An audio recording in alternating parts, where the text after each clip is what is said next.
Union budget வெளியிட்டதுனால அதோட எதிரொலிப்பாக எந்தெந்த மாதிரியான செக்டர்ஸோட ஸ்டாக்ஸ் மேலே போகும், ஸோ ஸ்டாக் மார்க்கெட் எப்படி ரியாக்ட் பண்ணும் அப்படிலாம் சொல்லி தெரிஞ்சுக்கணும்னு ஆர்வமாக இருக்கீங்களா? அப்போ இந்த வீடியோ உங்களுக்கு தான். வீடியோக்குள்ளே பார்த்துக்கலாம். நம்மளோட சேனலை லைக் பண்ணுங்கள், சப்ஸ்கிரைப் பண்ணுங்கள். வாங்க வீடியோக்குள்ளே போகலாம்.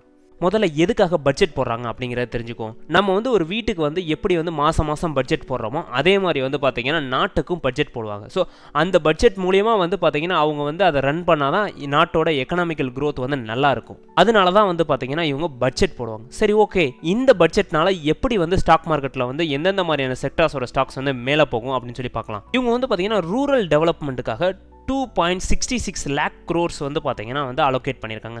அவங்க அப்படி அலோகேட் பண்ணதுனால பார்த்தீங்கன்னா ரூரல் ஏரியாஸை நல்லா டெவலப் பண்ணணும். நம்ம ஆல்ரெடி பேசியிருந்த மாதிரி ரூரல் ஏரியாஸை டெவலப் பண்ணுறதுல இவங்க மேஜராக ஃபோக்கஸ் பண்ணியிருக்காங்க. ஏன் அப்படின்னா பார்த்தீங்கன்னா ஆட்டோமேட்டடாக ரூரல் ஏரியாஸ் டெவலப் ஆனிச்சு அப்படின்னா பார்த்தீங்கன்னா நாட்டோட எக்கனாமிக்கல் க்ரோத் மேலே போய்கிட்டே இருக்கும். அதனால தான் பார்த்தீங்கன்னா இவங்களோட மேஜர் ஃபோக்கஸாக பார்த்தீங்கன்னா ரூரல் ஏரியாஸில் இருக்குது. அது மட்டும் இல்லாமல் இவங்க பார்த்தீங்கன்னா 3 crores பிஎம் ஆவாஸ் யோஜனா அப்படிங்கிற ஒரு திட்டத்துக்கு கீழே இவங்க வீடு கட்டி கொடுக்க போகிறதா சொல்லியிருக்காங்க.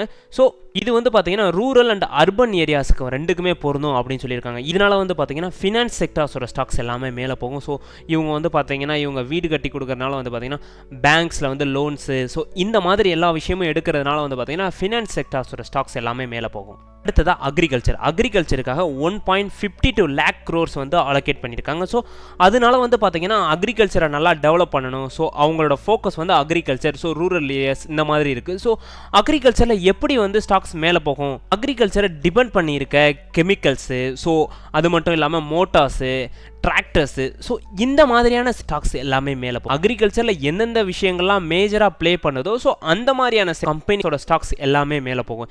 எக்ஸாம்பிளுக்கு நான் சொன்ன மாதிரி இந்த கெமிக்கல்ஸு, இந்த மோட்டார்ஸு, டிராக்டர்ஸு, ஸோ இந்த மாதிரி எந்தெந்த வகையிலலாம் அக்ரிகல்ச்சருக்கு ஹெல்ப்ஃபுல்லாக இருக்கோ ஸோ அந்தந்த ஸ்டாக்ஸ் எல்லாமே மேலே போகும். அதில் எந்தெந்த கம்பெனிஸ் சூப்பராக பெர்ஃபார்ம் பண்ணுது அப்படிங்கிறத பார்த்து நீங்கள் இன்வெஸ்ட் பண்ணுங்கள். அடுத்ததாக ரியல் எஸ்டேட்டில் பார்த்தீங்கன்னா பெரிய ஒரு அடின்னு கூட சொல்லலாம். இதில் பார்த்தீங்கன்னா இண்டெக்ஸேஷனை ரிமூவ் பண்ணியிருக்காங்க. அவங்க இண்டெக்ஸேஷனை ரிமூவ் பண்ணதுனால பார்த்தீங்கன்னா இப்போ எக்ஸாம்பிளுக்கு நம்ம ஒரு 20 லட்சத்துக்கு ஒரு ப்ராப்பர்ட்டி வாங்குறோன்னு வைங்களேன்.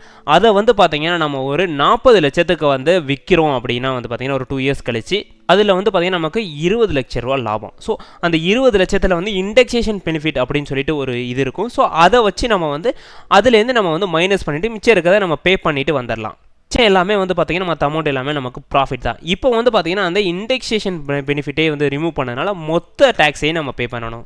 அதனால இன்றைக்கி எல்லாருமே இண்டெக்ஸேஷன் பெனிஃபிட் போயிடுச்சு அப்படின்னு சொல்லி நிறைய பேர் பேசிகிட்டு இருக்காங்க.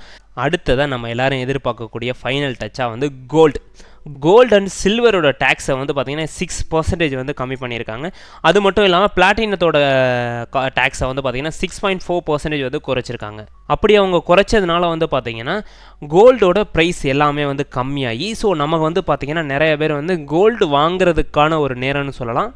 அடுத்ததாக எஃப்எம்சிஜி ஸ்டாக்ஸும் மேலே போகும். ஏன் அவங்க மேலே போகும் அப்படின்னு கேட்டிங்கன்னா ரூரல் ஏரியாஸில் அவங்களோட வாழ்க்கையோட தரத்தை மேம்படுத்துறதுனால பார்த்தீங்கன்னா எல்லாருமே அதிகமாக எஃப்எம்சிஜி ப்ராடக்ட்ஸை வாங்குவாங்க அப்படின்னு சொல்லி எதிர்பார்க்கப்படுது.